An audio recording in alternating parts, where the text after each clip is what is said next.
नमस्कार दोस्तों, मैं रविंद्र सोलंकी आप सभी दोस्तों का स्वागत करता हूं आपके ही पसंदीदा YouTube चैनल परीक्षा 247 पे। दोस्तों, जैसा कि आपने थंबनेल के माध्यम से देख लिया होगा कि मैं आज आपके लिए जो लेकर आया हूं एक छोटा सा वीडियो, और मेरा उसमें कहना यही है कि जो लास्ट के 30 दिन हमें दिल्ली पुलिस की तैयारी करनी है, क्योंकि नवंबर में हमारा एग्जाम है दिल्ली पुलिस का। तो आज हमको उसी के बारे में हम आपको एक छोटा सा वीडियो के माध्यम से बताएंगे कि लास्ट के 30 दिन में आपकी तैयारी किस तरह से और कितनी मजबूत हो सकती है। तो उसी चीज को आइए बात करते हैं लास्ट के 30 दिन की। दोस्तों देखो, सबसे पहले अगर मैं आपसे बात करूं, आपको दिख रही होगी वर्दी, दिल्ली पुलिस की वर्दी, और आपका जुनून, जो भी दिल्ली पुलिस की तैयारी कर रहे हैं सभी चाहते हैं कि हमको ये वर्दी मिले। ऐसा ही है ना, सभी चाहते हो कि हमें क्या मिले, वर्दी। चाहे कोई लड़की तैयारी कर रही है या कोई लड़का दिल्ली पुलिस की, और सब चाहते हैं कि हमको क्या मिले, वर्दी। इसी वर्दी के सभी दीवाने हैं ना दिल्ली पुलिस की के।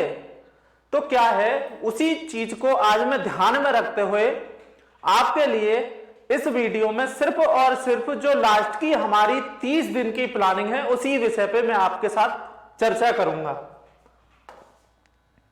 सबसे पहली चीज क्या है, 30 दिन।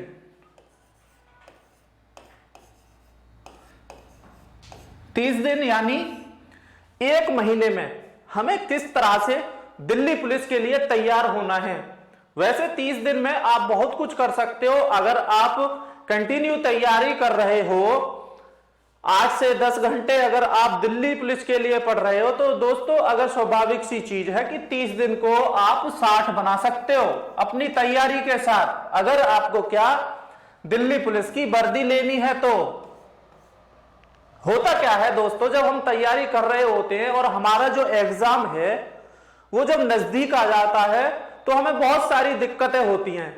हमारे मन में एक प्रकार का डर सा लगने लगता है, घबराहट सी होने लगती है, पैनिक होने लगता है। यह स्वाभाविक चीज है। अगर कोई भी बच्चा जैसे एग्जाम में जाता है, या मैं ऐसे बोलूं कि आप अगर एग्जाम में जा रहे हो तो आपको सबसे पहले घबराहट होगी।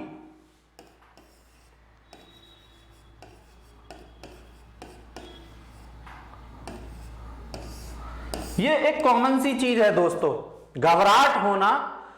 जो दोस्तों, एक चीज मैं आपको बता दूं, जो एग्जाम में जाते हैं और जो एग्जाम को टॉप करते हैं ना, उनके अंदर भी होती है ये घबराहट। ऐसा नहीं है कि यार एग्जाम आ गया और मेरी तैयारी तो है नहीं, अब मैं क्या करूं। तो उस चीज के लिए आपको परेशान नहीं होना है।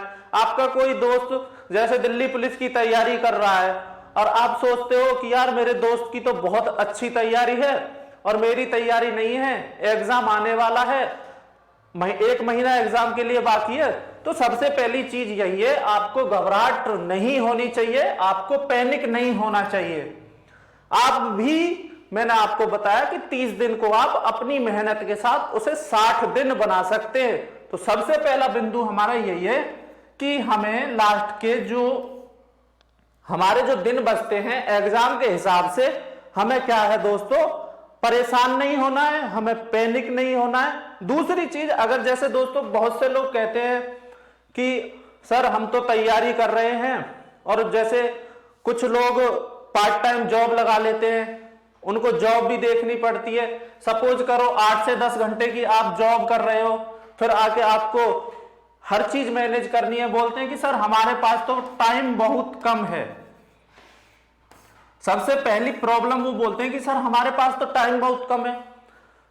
मैं भी मानता हूं इस चीज को, टाइम कम है, लेकिन जब इस चीज को आप मान चुके होते हैं ना कि सर हमारे पास तो टाइम कम है, एक तो आपके पास टाइम कम है, दूसरा आपको अंदर से अब ये लगेगा कि हमारा तो एग्जाम आ गया, अब हमको टाइम नहीं बिगाड़ना है। तो आप अपना टाइम नहीं बिगाड़ोगे।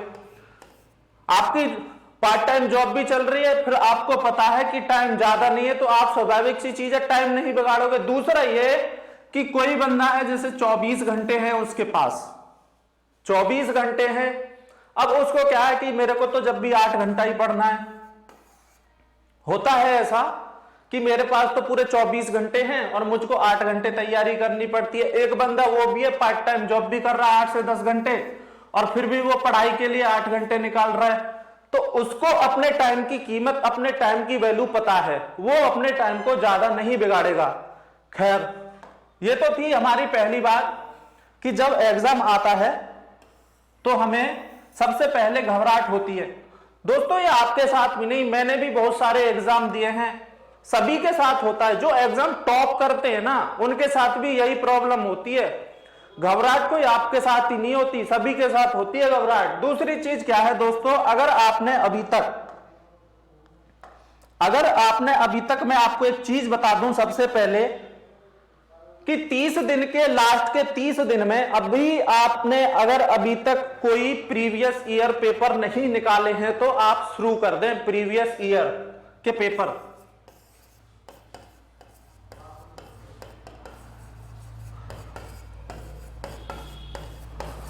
प्रीवियस पेपर आप देख लें, पिछले जो भी जितनी भी भर्ती हुई हैं, अगर मैं लास्ट टाइम की भर्ती की बात करूं तो 8 से 10 सेट तो दोस्तों आपको उसके मिल ही जाएंगे और सभी सेटों को अच्छे से टाइमिंग के साथ करें। 8 से 10 सेट जब आप उन्हें करेंगे तो आपको यह पता चलेगा कि किस तरह का पेपर आता है दिल्ली पुलिस में। 8 से 10 पेपर सेटों में आपको पूरा आइडिया हो जाएगा। जितनी भी लास्ट दिल्ली पुलिस की जो भर्ती आई थी उसमें 8 से 10 सेट आपको मिल जाएंगे, आपको पूरा एक आइडिया हो जाएगा। खैर पहले के पेपर में देखो, इस बार जो पेपर आएगा आपका दिल्ली पुलिस का उसमें 0.25 की नेगेटिव मार्किंग है। आपको घबराना नहीं है उस चीज से कि इस बार नेगेटिव मार्किंग है, पहले नहीं थी। और दूसरी चीज इसमें दोस्तों क्या है, 10 नंबर का एक्स्ट्रा आपका कंप्यूटर को जोड़ दिया गया है, तो उस चीज को आप देख के थोड़ा चलना है। मैंने दूसरी बात की, प्रीवियस पेपर 8 से 10 सेट आपको पिछली भर्ती के मिल जाएंगे, वो आपको कर लेने हैं। तीसरी अगर मैं बात करूं दोस्तों,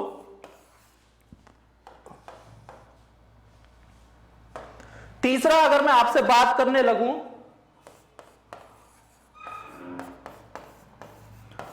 तो आपको करना है टेस्ट पेपर।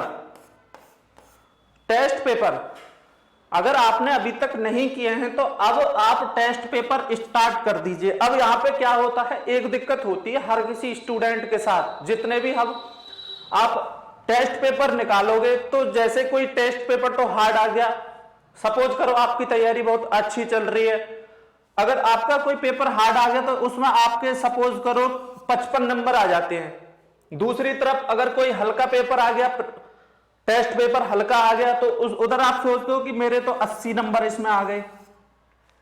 तो क्या होता है, जहां आपके 80 नंबर आएंगे वहां तो आप बहुत ही अच्छा रिजल्ट कर रहे हो और आप खुश होते हो।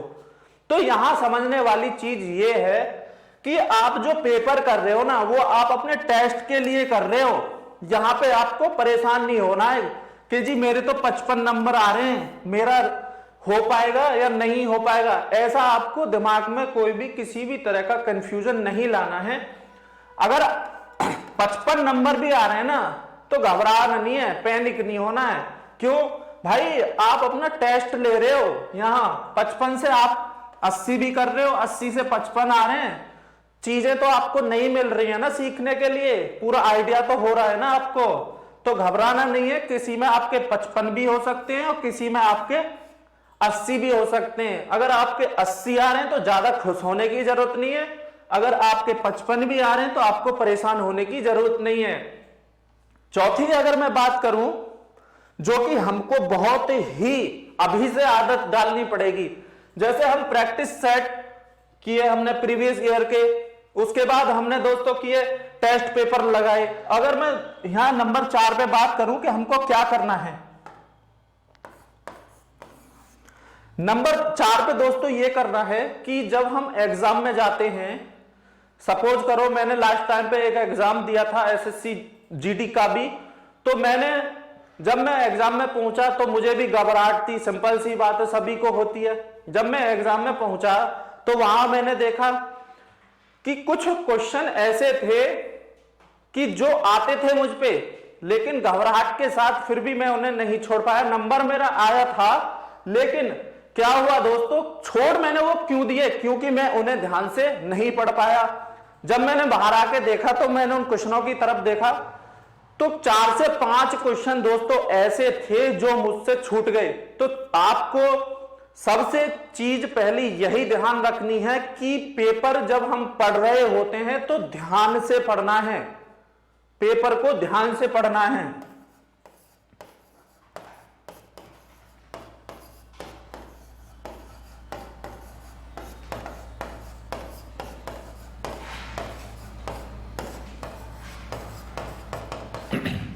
अब दोस्तों अगर मैं बात करने लगूं कि सर ये क्या कि आपने बोला कि पेपर को ध्यान से पढ़ना है। जी हां, अगर सपोज करो आपका पेपर होता है, आप पेपर वाले दिन पेपर में जाते हो और पेपर को ध्यान से पढ़ते हो तो आप सारे क्वेश्चन अच्छे से सॉल्व कर पाओगे। अगर उस चीज की आदत आप पहले से ही डालोगे पेपर को ध्यान से पढ़ने की, तो वो आदत दोस्तों आपको क्या होगा, पहले ही डल जाएगी। वो आदत आपको, ऐसा नहीं है कि जब आप पेपर वाले दिन ही जाओगे और वो ध्यान से पढ़ोगे तो वो आदत, गलतियां जरूर होंगी। इसलिए पेपर को पहले ही, पेपर को अच्छे से पढ़ने की आदत डालें। ये 4 चीज मैंने आपको पेपर से रिलेटेड मोस्ट बताई हैं। पहला, घबराहट, आपको घबराना नहीं है बिल्कुल भी, सभी के साथ घबराहट होती है। जो एग्जाम टॉप करते हैं उन्हें भी घबराहट होती है। दूसरी चीज, प्रीवियस पेपर, पिछली जो भर्ती हुई है 8 से 10 सेट उसके मिल जाएंगे, उनको आप सॉल्व करें, पूरा आइडिया आपको मिल जाएगा कि किस तरह का पेपर आता है दिल्ली पुलिस में। एसएससी ही लेती है दिल्ली पुलिस का पेपर, लास्ट टाइम पे भी एसएससी ने लिया था। तीसरी चीज, टेस्ट पेपर, आप अपना टेस्ट करें। 2 से 3 प्रैक्टिस सेट आप अगर निकालेंगे तो बहुत अच्छी बात है। ज्यादा स्कोर आ रहा तो खुश नहीं होना है, कम आ रहा तो पैनिक नहीं होना है। चौथी चीज यह है कि पेपर को ध्यान से पढ़ना है, और पेपर को ध्यान से पढ़ने के साथ साथ आपको सबसे अच्छी चीज यहां पे यह मिलेगी कि पेपर की आपको ध्यान से पढ़ने की आदत बन जाएगी। ये 4 चीजें हैं हमारी दिल्ली पुलिस से रिलेटेड। अब अगर मैं बात करने लगूं कि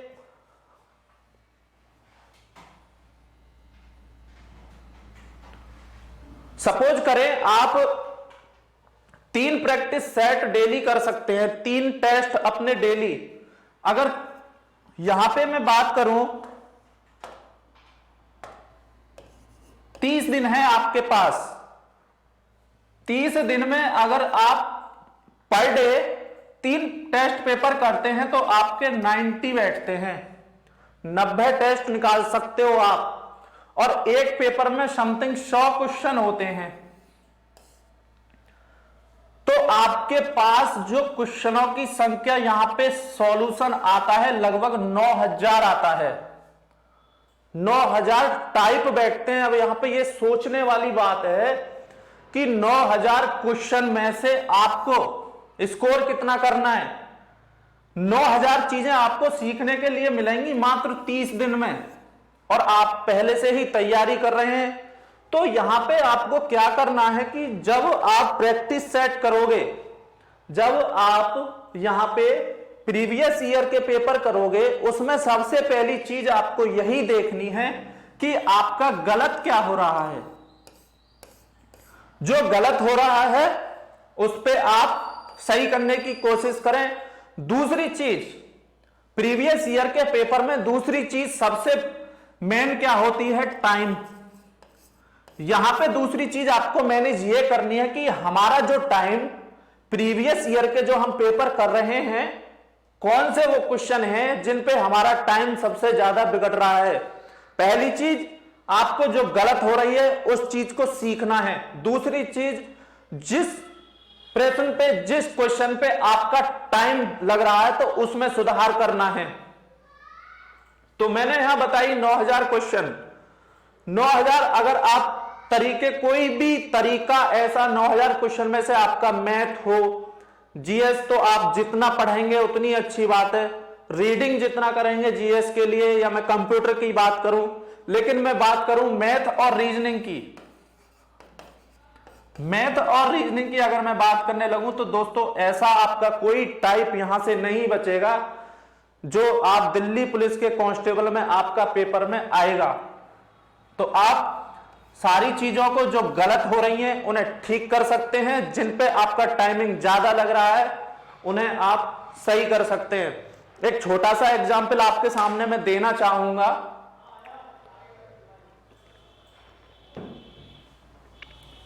क्योंकि हमें सिर्फ चाहत है वर्दी की और देश के लिए सेवा करने की, अगर ये वर्दी चाहिए तो मेहनत तो हमको करनी पड़ेगी। एक छोटा सा एग्जाम्पल देता हूं मैं आपको। 2007 की बात है, ऑस्ट्रेलिया और इंडिया का मैच चल रहा था। सचिन तेंदुलकर को ब्रैड हॉग ने बोल्ड कर दिया।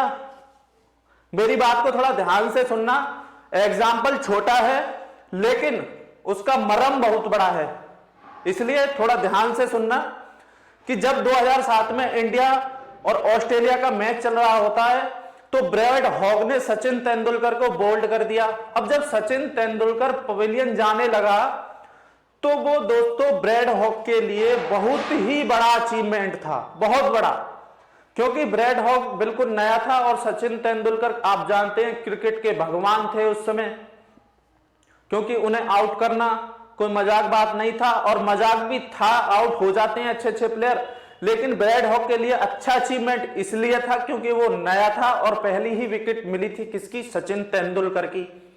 अब हुआ क्या, मैच जब खत्म हो गया तो ब्रैड हॉग जो वो बॉल थी उसको लेके दोस्तों पहुंचा कहां, सचिन तेंदुलकर के पास, क्योंकि ब्रैड हॉग का बहुत ही सुनहरा दिन था और वह यही सोच रहा था कि आज मैंने सचिन तेंदुलकर को बोल्ड किया है। अब हुआ क्या, मैच जब सचिन तेंदुलकर ने देखा कि ब्रैड हॉग मेरे पास बॉल लेकर आया है, किसी ऑनर के साथ गया था ब्रैड हॉग, तो सचिन तेंदुलकर ने उस बॉल पे लिखा, ध्यान से सुनना, ये तेरी जिंदगी में जो आज तूने मुझको बोल्ड किया है ये दिन तेरी जिंदगी में कभी नहीं आएगा, ये जो दिन है तेरी जिंदगी में कभी नहीं आएगा। और मैं आपकी जानकारी के लिए बता दूं कि ब्रैड हॉग और सचिन तेंदुलकर ने बहुत सारे 30 से 35 मैच खेले, T20, वनडे या मैं बात करूं टेस्ट मैच, लेकिन हुआ क्या, ब्रैड हॉग आगे कभी सचिन तेंदुलकर को आउट नहीं कर पाया। मैं ये कहानी आपको क्यों सुना रहा हूं कि ये क्षण तेरी दोस्तों की, इसका मतलब यह है कि ये जो क्षण है तुम्हारी जिंदगी में दोस्तों यह कभी दोबारा नहीं आएगा। ये मैं आपको बता दूं कि जब सचिन तेंदुलकर ने बॉल पे लिखा होगा ना तो वो ऐसे ही नहीं लिख दिया होगा, उसने जाके ये नहीं है कि पॉपकॉर्न खा रहा होगा, वो ये नहीं है वो कोल्ड ड्रिंक पी रहा होगा, ये नहीं है बर्गर चाउमीन खा रहा होगा, वो क्या है, वो ये नहीं है घूम रहा होगा, पार्टियां कर रहा होगा, अपने दोस्तों के साथ घूम रहा होगा, सिर्फ एक चीज कर रहा होगा, कॉन्फिडेंस, कॉन्फिडेंस रहा होगा उसको लाइन लिखने का। उस बात को आप महसूस कीजिए कि जब सचिन ने उस बॉल पे लिखा होगा कि ये दिन तेरी जिंदगी में कहीं भी नहीं आएगा, तो सचिन का क्या कॉन्फिडेंस रहा होगा। तो दोस्तों कहने का मतलब यह है कि उसने अपना कभी यह बात जो लिखी थी कितनी प्रैक्टिस की होगी इस चीज को प्रूफ करने के लिए कि कहीं मेरी इज्जत खराब ना हो जाए। तो दोस्तों आपको मैं एक बात बता दूं, आज आप लिख लो, मात्र 30 दिन है आपके पास, मात्र 30 दिन के बाद अगर आपकी जिंदगी में शायद दिल्ली पुलिस फिर कभी ना आए, आपको मौका ना मिले, मैं तो आपको यही बात यहां छोटे से संदेश के माध्यम से आज देना चाहता था जो मैंने आपको दी कि 30 दिन है आपके पास मात्र, जितना आप मेहनत कर सको कर लो, प्रैक्टिस सेट लगाओ, टेस्ट सेट लगाओ, घूमना फिरना बंद करो, मात्र आपके पास 1 महीना है। जो टाइम निकल गया जिंदगी में शायद फिर कभी ना आए, दिल्ली पुलिस की वैकेंसी आपको आगे भविष्य में ना मिले, इसलिए अब की ही बार अपना काम फिनिश कीजिए और दिल्ली पुलिस की नौकरी ले लीजिए। यही मेरा आज छोटा सा आपके लिए संदेश था। Thank you.